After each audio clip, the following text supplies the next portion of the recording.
It watches Graveyard Cars or it gets the hose again. Doesn't it, Haley? They're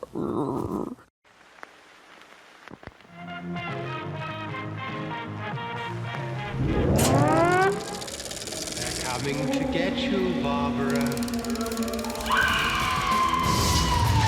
This time, on Graveyard Cars, the ghouls get the dash for the 1968 Charger RT. But before the install, Mark shows us the details of the dash's restoration. Continuing the charge, the ghouls install the newly restored grille, bumper, and valance. Royal and Dougie assist Mark with completing the assembly on the one of two 1970 Hemi Coronet RT convertible, installing trim panels, seats, console, and pistol grip shifter. You guys excited? Hot dog.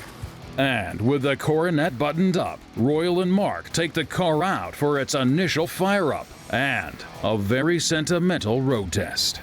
I never think about that Charger now that I don't immediately think of Mom. Bless her heart, she loved that car.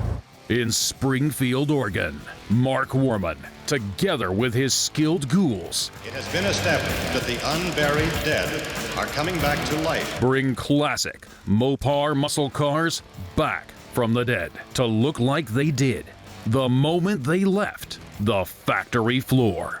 Because of the obvious threat, this station will remain on the air day and night.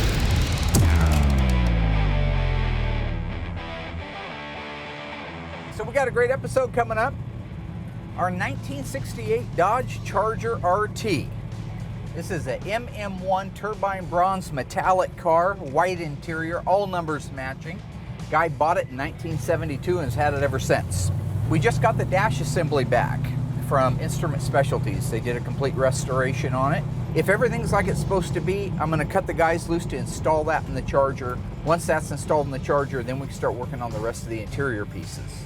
Also, our 68 Charger is going to receive the ultra beautiful, ultra gorgeous, ultra cool, ultra sleek grille assembly, front bumper, and lower valance. This will be the piece de resistance, if you will. It's a little French there for you. I also have my buddy Royal coming over, aka Chrome Dome. He is going to work with cousin Dougie and I. Going to be a bit of a flashback like in the old days. We all grew up together working on cars, so it's going to be fun. When he gets here, we're going to put the seats, center console, interior trim panels, garnish molding, shifter, all in our 1970 Dodge Coronet RT 426 Hemi 4-speed convertible. Beautiful car. Remember, they made two of them. Only one left on the planet, and we're just getting ready to finish it up. And if we're able to wrap up everything on the 1970 Coronet, Chrome Dome and I are going to take it out for a maiden voyage.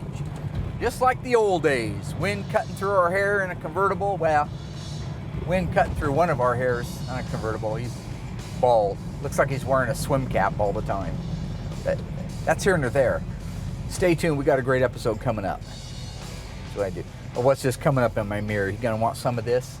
You gonna want some of this, little Mustang boy? Ha ha ha ha! I got chunks of guys like you in my stool. And don't put that in the edit.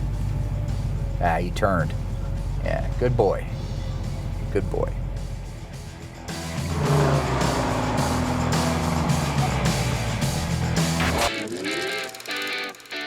Right now the ghouls are getting ready to install our dash assembly in the 68 Charger RT. This is the MM1 RT 440 automatic, original white interior cars, beautiful numbers matching, original owner car. We sent the dash out a couple of months ago to Instrument Specialties. It's back now and they're going to install it. If you take a look at just the back of this, it's very impressive. A lot of cool colors, a lot of cleanliness. If you look closely, you'll see things like the date code on the back of the clock. You'll notice the wiring harness. This is the under dash wiring harness. Now they're about $500 when you go to buy them. But if you put a car together and a 50-year-old wiring harness goes back in, this insulation around the wires is brittle. It doesn't have the insulating ability that a brand new one would have.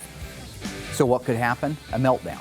And that's usually what does happen with using an old wiring harness. I'm not saying you have to. Here at Graveyard Cars, Instrument Specialties, we just put a new one in. Classic Industries makes them, why not put them in?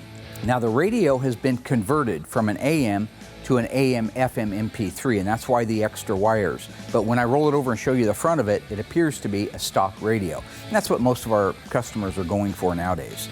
The most impressive part is the front of it, so I'm going to roll it over and show you that. The first thing to see here is take a look at the dash VIN plate. These dash VIN plates cannot be reproduced, period. It's against the law. This is the original one. What Instrument Specialties did was they took it off, detailed the dash, and reinstalled it with the original rosette rivets and the Chrysler Corporation Transfer, a licensed product. This is exactly how that dash VIN plate would look if it was 1968 and the car was on the showroom floor. Another big misnomer done by many, many shops is the finish. If you look carefully, I don't know if the camera will pick it up, but this is a very grainy, textured, matte finish. It's not semi-gloss rattle can. It's not flat black. It's not throw some dirt on it while it's wet paint. This is a lacquer paint by PPG that has a suede agent in it. So the thinking behind a matted finish on the interior of the car is reflection. It's light reflection. So if it's anywhere in the view of the driver of the car, you'll never see a real shiny painted surface. It should be a matted suede finish. And when it dries, it gives it this dry, pebbly finish. If anybody's ever had an original car, they'll know what I'm talking about. That is the difference between some restoration shops and others. You go through the front of this thing, these are not new switches. You can buy a lot of these components, including this face panel right here, these switches, the radio trim bezel. You can buy a lot of that stuff new. And if you don't have one, it's great. But if you have an original like this car was, this was an original car, then they replayed all these things. That's a big difference in what Instrument Specialties will do versus a lot of component restoration shops. The gauges are restored correctly. They're not just a set of decals that are put on. They're actually restored in the spirit of the originals. There's that radio we were talking about. Take a look at that. Looks like an AM radio from the front, but it's actually an AM, FM with an MP3 player. The trim across there, all original. Look at the controls up here. This has not been wire wheeled and satin cleared. They took the original temperature control plate that houses the knobs and had it replated and relettered. One last thing to point out, you'll notice that there's a pretty good gap right here. In 1968, these pads are a soft vinyl stretched over a foam. But the problem with them is, here's this mint condition original, really nice dash, but these have swollen and pulled back and shrunk and moved over the years, and there's nothing you can do about that. These are the nicest ones that'll be out there. This is what we're gonna have to live with. So that's the difference between an OEM restoration on a dash and somebody just doing it in their garage. So with that, I'm gonna let the guys go ahead and do an install.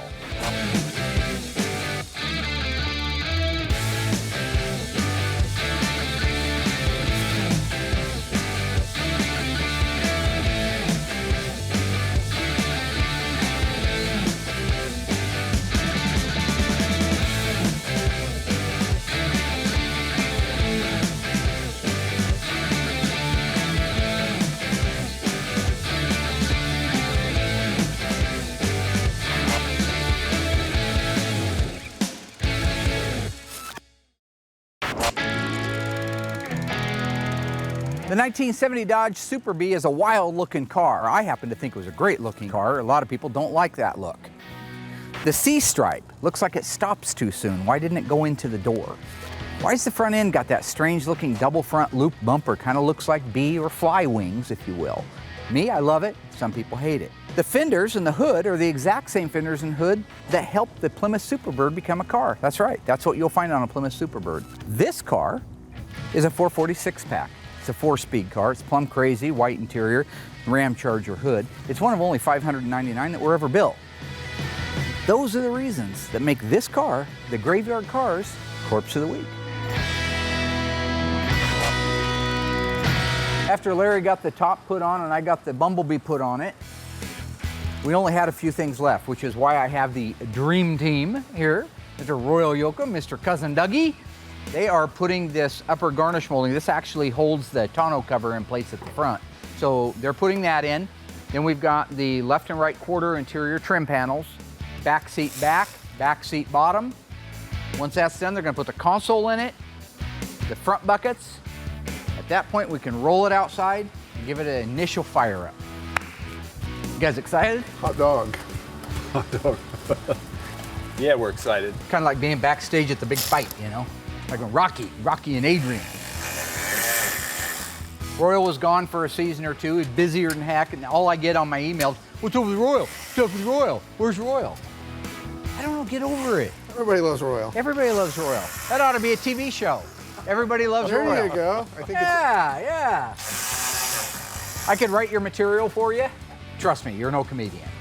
Okay, you're a great guy, but you don't know comedy. I'm a great guy. Oh, hey, something just sort of dawned on me. Hang on here. Yeah, you're okay, I think. Something clicking up there? Well, I'm just double checking the order they go in. What I'm wondering is if this hole right here looks like it goes underneath here, right? So does it go like this and then slide under? I just wonder. It may. Wait, I got a light bulb here. Yep. You got a light that goes in the bottom, or in the top up here.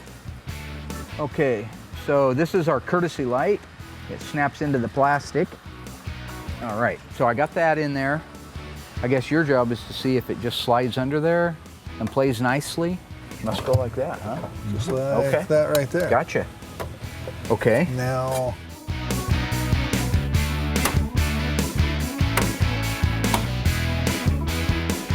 so the reason you have to do the interior trim panels first is because think about your back seat.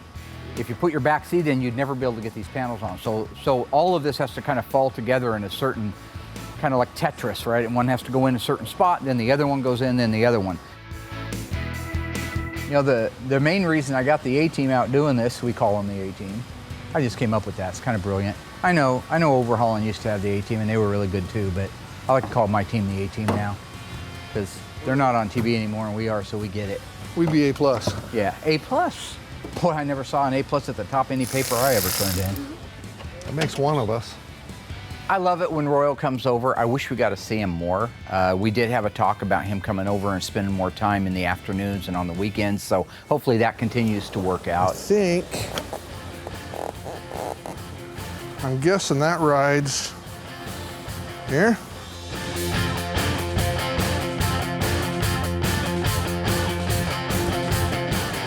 I got the seat back snapped in and I'm ready to put bolts in it. It was giving me a little trouble. I just want to make sure I didn't want to pinch any of those hoses. You have to be really careful because of the exposed hoses. We don't want to break that. I mean, you can take the seat out to get to them, but who wants to do that? Who wants to take the seat out after we put it in? Coming in, Royal. Okay. I'm sorry. Some panels have to go in first, such as the quarter interior trim panels.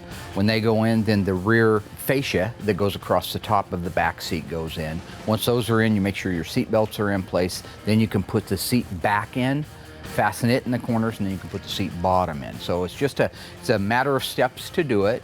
We've done it many, many times. All right. That's beautiful. All right, looking good. Just like that. So we're really starting to wind down on the Coronet. That's good. That means it's almost done. We have some lights that we need to go through and do a systems check on, make sure everything's working like it's supposed to. We still have to put the console in it. We have some button-up things that need to be done, but for the most part, it's getting really close to the finish line. Do we know which way this goes? Can it only go one way? Top. That's good. That's important. Otherwise, you'd be a little upside down when we roll over. Only till you turned it over. Only till you turned it over. Okay, that should go there. And that clips in there. So now they're putting the center console in.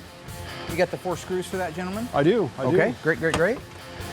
So right now they're getting ready to install the world famous pistol grip shifter. Now what's cool about that, I'm gonna stop them right there. Look at the craziness. You wanna know why that's not a straight stick coming all the way up? Because it's a console shift. Mopar was crazy.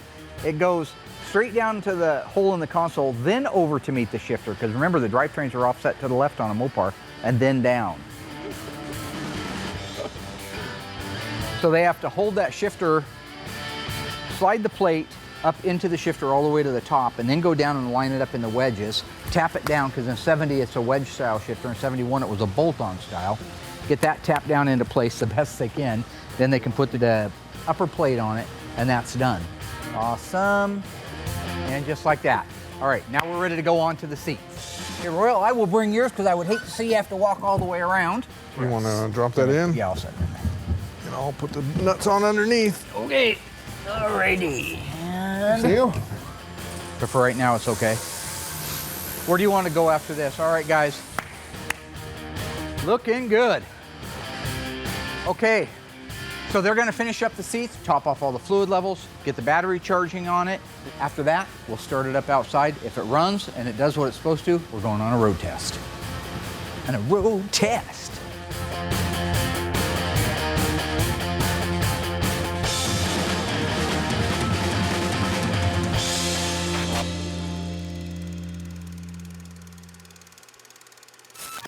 Earlier, we learned a little bit about the 1970 Dodge Super Bee. Had kind of a strange stripe on it, that's for sure. Cool looking, but strange.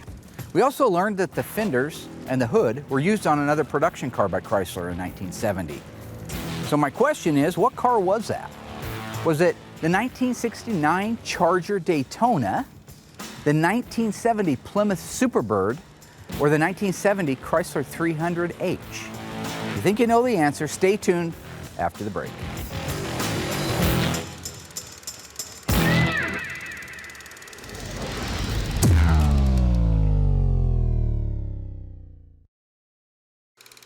Welcome back, my ghouls. How did you do on that one? The question was, what other production car did Chrysler choose to use the 70 Coronet fenders and hood on? If you answered the Plymouth Superbird, good job, you were paying attention. I like that.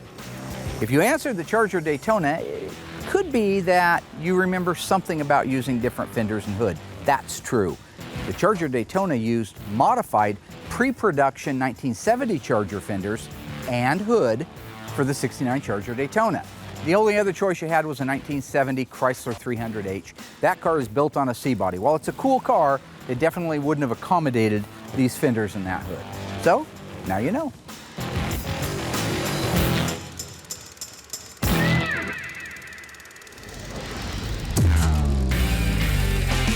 So right now, got the ghouls setting everything out to be able to finish up the last pieces on our 68 Charger RT.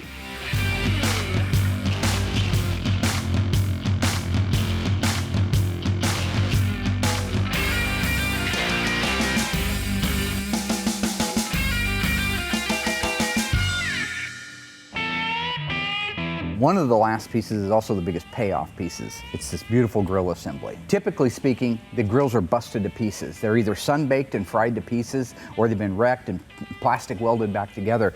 This was a really clean California car. The guy bought it when it was only a couple of years old, still has it today, has taken very good care of it. So this grill assembly, when we started, was really nice. It just needed to be restored. So if you look at this grill from end to end, what you'll see is Will's done the paint and the touch-up work on it. These are actually his original emblems. I could have bought brand new ones from Classic Industries, and most of the time we do. But in this particular case, I love that they've been on the car for 50 years. I think that's a cool thing. The moldings, I did buy new ones from Classic Industries, and that's one of the first things that we're going to put in. So first thing we're going to install is the grill. Is that right, Douglas? Uh-huh. All right. You got all the pieces and parts laid out.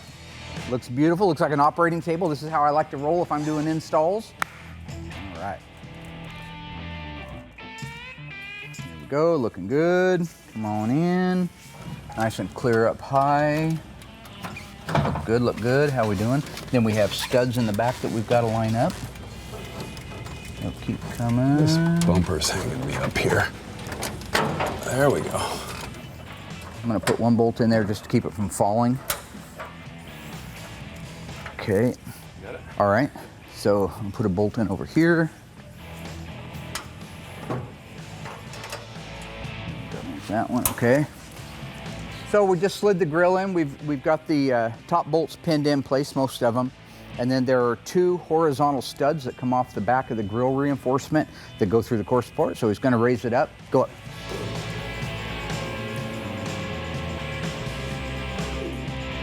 Great. I think you're lined up right now, Doug, so real gently try to push that through the openings. Just real nice right there. Now there's about maybe almost a 1-inch hole that these studs go into that allow you to align the grill.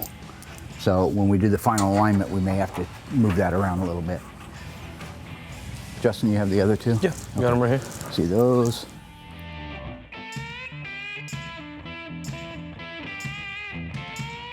Okay. You won't want to tighten it, right? Right. Right.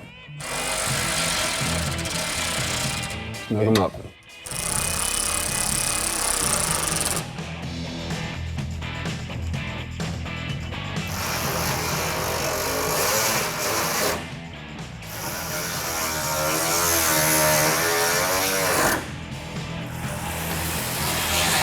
All the bolts are in place.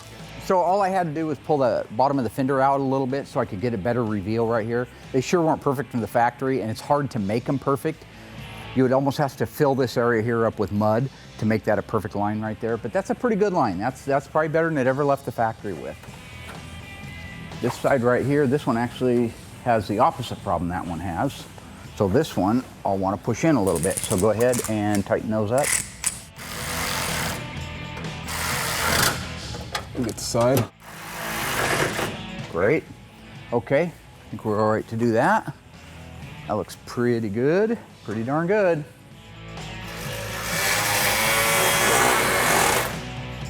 Okay, let's lower it down and put the top ones in. All right, so you got your bolt started over there. Would you bring me, I need a bolt. Thank you.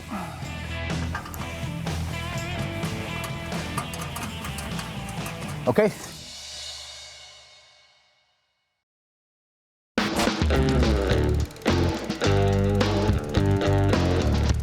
It is 1975. You got $500 in your pocket because you got your first job and you're 16 years old. Bob Cochran has 2 Chargers on his lot for sale. They happen to be $500 a piece. The 68 redefined muscle cars, which is probably why the 68 Charger also was the highest selling Charger model of all time. The 69 was cool too. It had a new grille and new taillights, new side markers on it. But some say it wasn't as cool as the 68. My question is, what are you slapping your $500 down on? Is it on this 69 Dodge Charger or this 68 Dodge Charger? If you go to graveyardcars.com and cast your vote, 1 week from today, we will announce what you guys decided live on Facebook. I know how I'm casting my vote.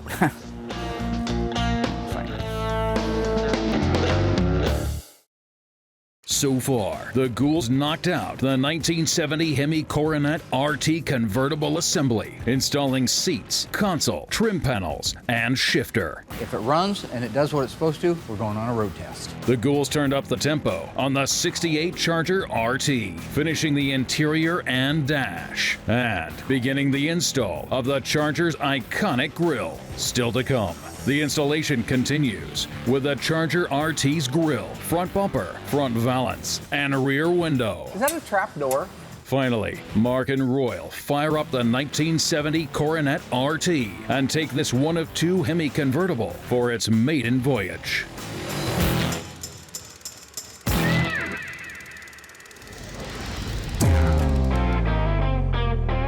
This one needs to go in just a little bit, right to there, and tighten down.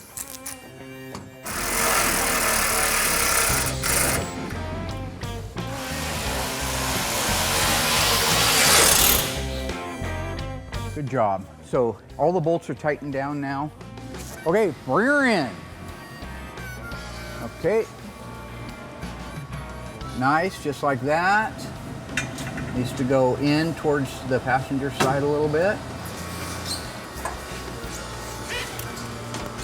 Get the bolt right here for you. Okay.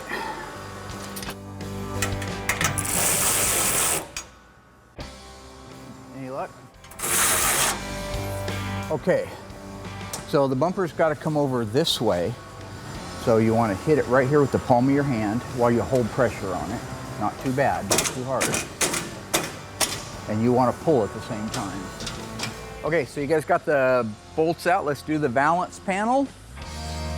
Brewster, you want to go inside? Me and him will line it up. Yes, sir. Trade you ends. And with all these valances, set your middle one in place so it'll hang. Right now? Now. Oh. Okay. Don't laugh at me. Is that a trap door? Is there a hole in my head? What's wrong, Mark? Let's go ahead. Let's go ahead. How's that? That looks great. That's Thank really you. good. Thank you. Let's go ahead and get this front one up here. The body men always pre-fit the valances because sometimes, especially when you're dealing with, this is really nice sheet metal from Auto Metal Direct, but you always have a little tweak to do. So they do that before it goes through paint and body. So we're not out here trying to put a valance on that doesn't fit with all the cameras rolling. You know? I need one more fastener. A bolt? Justin, if you could hand me one of those fasteners. Beautiful car, the 68 Charger. Absolutely gorgeous. All right, looks awesome. Everything looks great. Who wants the honors of installing that? How about you, Sir Mannequin? Doug is a mannequin, not a mannequin. He's a can-do kind of guy. What's wrong? Nothing's wrong. Are you centering that? That looks beautiful. How's it look? I think it looks good. You like that? I think it's beautiful. So the guys are almost done with it. They're getting ready to put the front bumper guards on. We've got our valance, our bumper, our grille assembly. The only things left on this car right now are we got to go down to Accurate Exhaust in Roseburg and pick up the system for it. Classic Industries just got in the much back-ordered console top plate assembly for it. I've got to put a bumblebee stripe on it. Then all we have to do is start it up, take it down, have the alignment done, do our road test, check for squeaks and leaks, final detail, and that car is done and able to go back to the owner.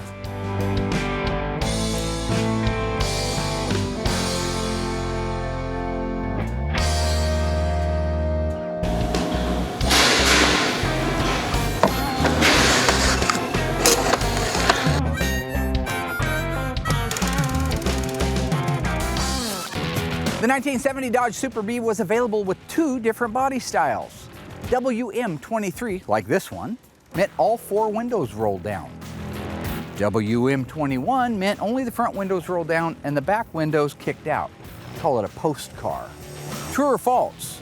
In 1970, Dodge made 599 446-pack 4-speed, two-door hardtop Dodge Super Bees. Think you know the answer? Well, you might if you were paying attention earlier. Stay tuned after the break and I'll give you the answer.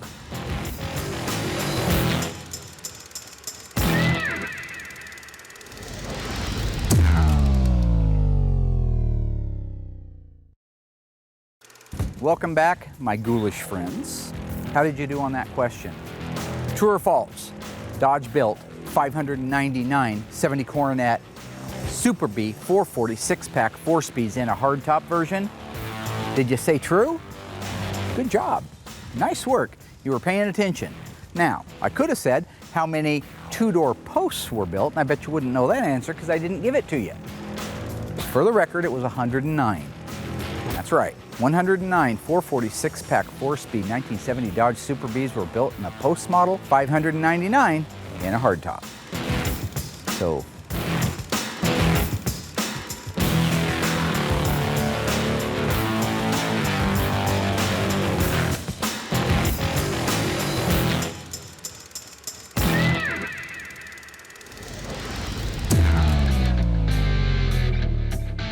So what I brought out here are the latch receivers and the latch mechanism, very commonly used in a lot of Mopars. So what I want to talk about is OEM versus original equipment replacement parts.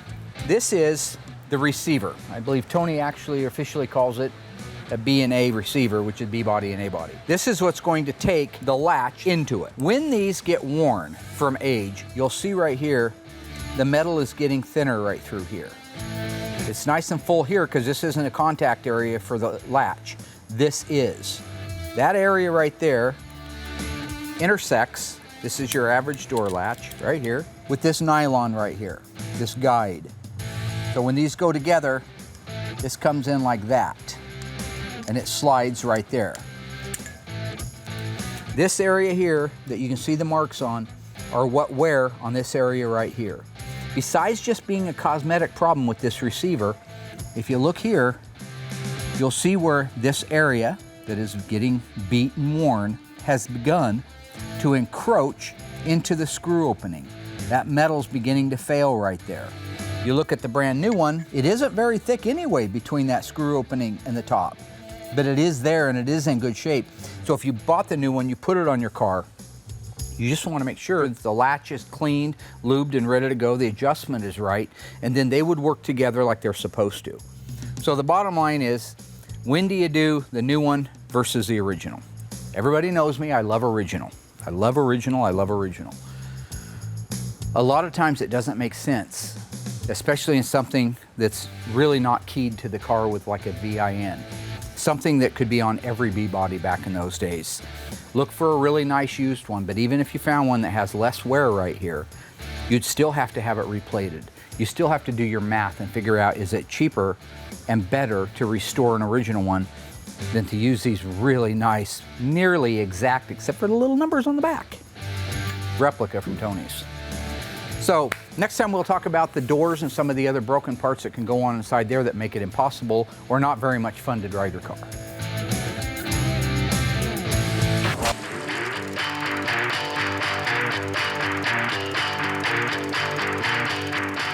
So right now, Justin and I are getting ready to install the back window in our 68 Dodge Charger. Now this is our 68 RT MM1 turbine bronze with the white bumblebee and white interior. It's beautiful. Yes, gorgeous. Justin has done an awesome job getting the car put together. And I think all that we have left is the windshield wiper arms, back glass, back glass reveal moldings, and hubcaps. Yep, that's it. And then we can deliver it. Awesome. So the first thing we'll want to do is take this protective film tape off of our actual bedding compound or ribbon, if you will. We've already put the ribbon down on the glass channel. And now what you see here, this real fine edge that looks shinier than the rest of the ribbon, that's the actual area that's going to seal the best against the glass. We're going to want that to press firmly against the glass all the way around. Okay. So do we do the dome side facing out? Yep. Okay. So it's got a curve to it, so we want the curve out. And then, so what you want to do is before we even make contact, I want to take a look. If you were to get it as close as you can without touching, side to side, how are you setting distance-wise from the reveal clip? About 1/4 of an inch. It's about what I've got. Okay. And then the same thing on the bottom, you can come down a little bit on yours, I think, right there. Right there. So I think we can let that bottom rest. Can you hold that there for me? Uh-huh. Okay, I've got just about, you got about 1/4 between your clip and your glass? Yeah. Okay, we can go ahead and let that fall down right there. And then we start in here.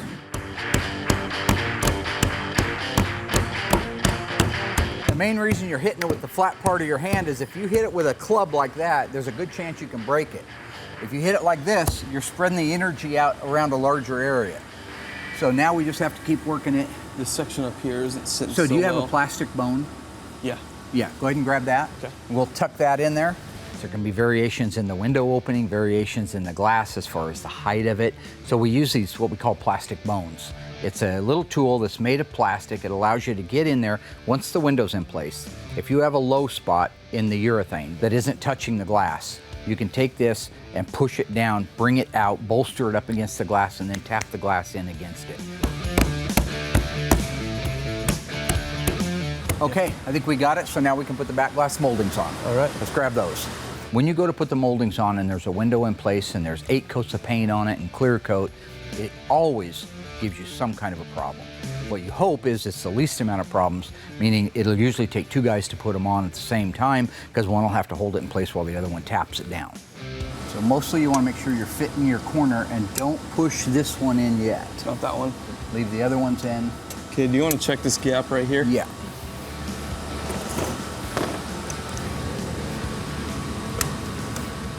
Yeah, that's the way they do. Okay. Go ahead and snap a couple of them in there. Give it a little pop with the palm of your hand. There you go. And one more. Okay, that's okay. Let me get this one started in there. Okay. And we'll lay them in there at the same time. Putting these moldings on has a process. So you put the upper molding on, you put the other upper molding on. Now you got your upper moldings in place, left and right.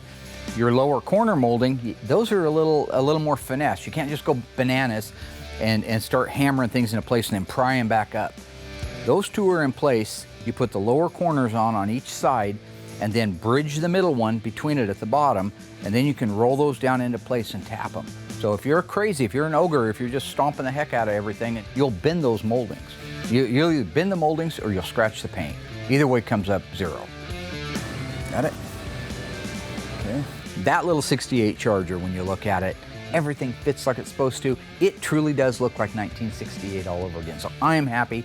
New guy's doing a great job. The shop's really coming together. Things are just continually getting better.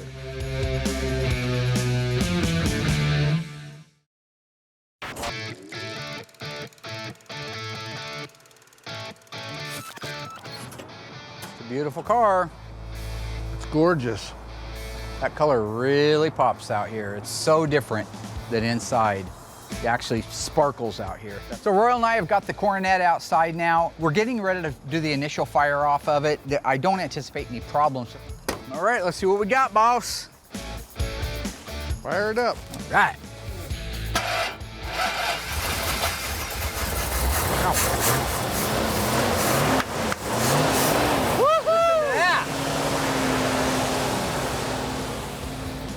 Boy, that sounds good. I'm gonna let it warm up. Drop the top. Drop the top down. Yeah. God, it's even idling nice. How about that? Let's see if the power windows work. Look at that, Rollo. Let's try the door.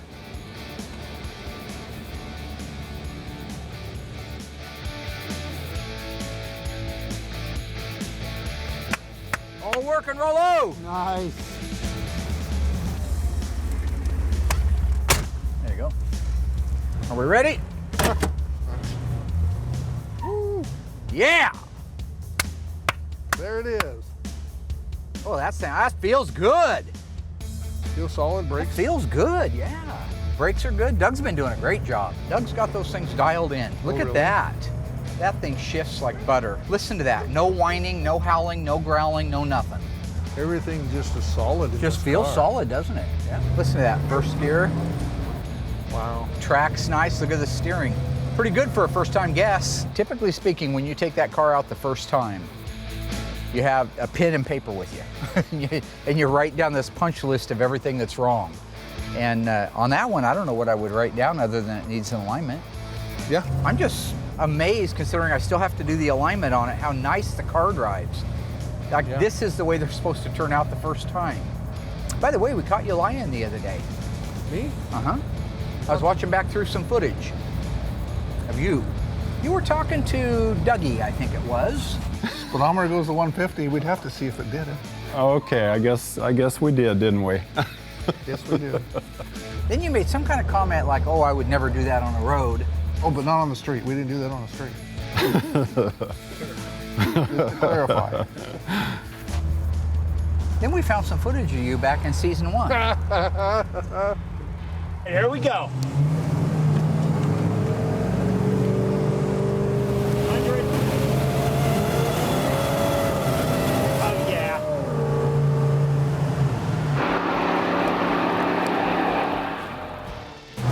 That's cool.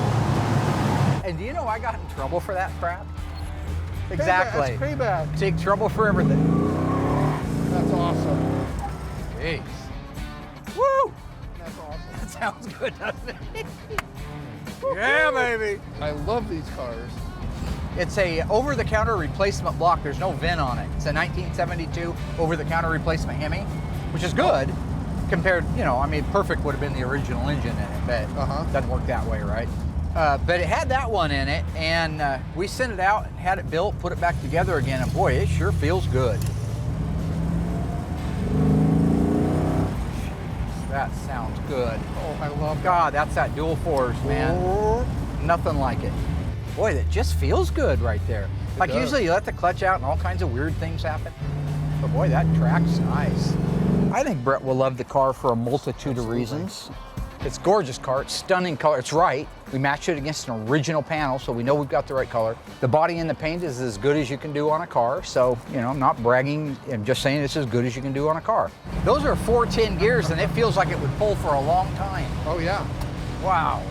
This is like the old days, except we never had anything this cool. No. What was Well, the coolest we thought car we we did. had as kids? Every car we had was cool. I know. You know, I sure wish I had more pictures of my Charger. I've got 2. Yeah, we didn't think about that. They didn't have smartphones back then.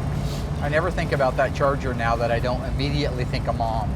I don't know exactly why, but she loved that little car. She loved the day I got it. Oh, she was cool. watching out the living room window when you and I were out there using all of her Ajax on the top, trying to get it to go white again.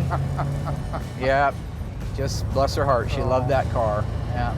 That's funny. I never knew that. I never knew. She did. I thought because she said you were always going to kill yourself. I know. Even when we were over there at the old folks' home there at the end, she would tell everybody these stories about how she was walking down the road one day. Because I tell her I am a saint, right? But Well, yeah. she's walking down the road one day and she sees this car coming down the road backwards really, really fast. She realizes it's me. Then I hit the brakes and crank the steering wheel. It was a Rockford 180. And I look up and there's Mom. It's not what it looks like. Yeah, it's exactly what it looks like. Did she take your keys? No. Mom always compared everything to doing drugs or getting in trouble. So I guess if you're doing that, you weren't doing drugs. That's right. You know, for just first putting the car together, we haven't even had the alignment done on it. I mean, that was like, I just wanted to ride around with Royal, so it wasn't quite ready to go driving, but boy, you wouldn't know it to drive it. Everything on the car worked. Turn signal indicator, speedometer, tachometer, all the gauges. It tracked down the road straight. Steering wheel needs to be centered when it gets aligned, but I was pretty impressed with how nice that drove. Yeah, it's solid. Everything, there's no rattles. For a first time put together in an initial road test, Usually there's some rattles you got to go back and fix, but not this one. I'm relaxed now. Knowing Brett's coming, I'm okay with that. You know, you play your cards right, you might get to buy me dinner. I have been buying you dinner since 1976. That's not true, Marcus. No, it is true, Royal Galen Yoakum. No, it's not. It's most certainly true.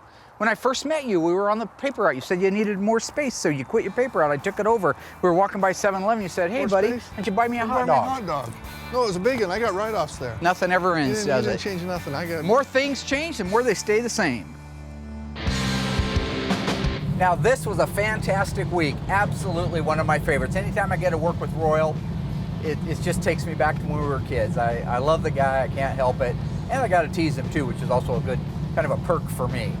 But we were able to get the dash installed in our 1968 Dodge Charger RT MM1 turbine bronze metallic. Everything looked good in the checkoff, so we were able to get it installed in the car. Same car also got its grille, which is a complete grille assembly. It's not an easy piece. There's a lot of pieces that make up that grille. It's not just the grille, it's the headlight doors, it's the actuators in behind it. We also got the bumper and the lower valance, finishing up the front end of the 68 Charger. Absolutely gorgeous. The 70 Coronet RT went beautifully. We were able to get the seats in it, finish off the rest of the trim, the console, the shifter, the interior trim panels, and chromium diome side. Cue ball, swim cap head. Looks like a great big toe walking around with little legs under him. And I were able to take it out for its maiden voyage, and that is what memories are made of. Thanks everybody for watching. We got more fun stuff coming up next week. Graveyard Carz, #1 television show on TV. I just got the ratings and we beat The Walking Dead season finale for the number of people watching. No, we didn't.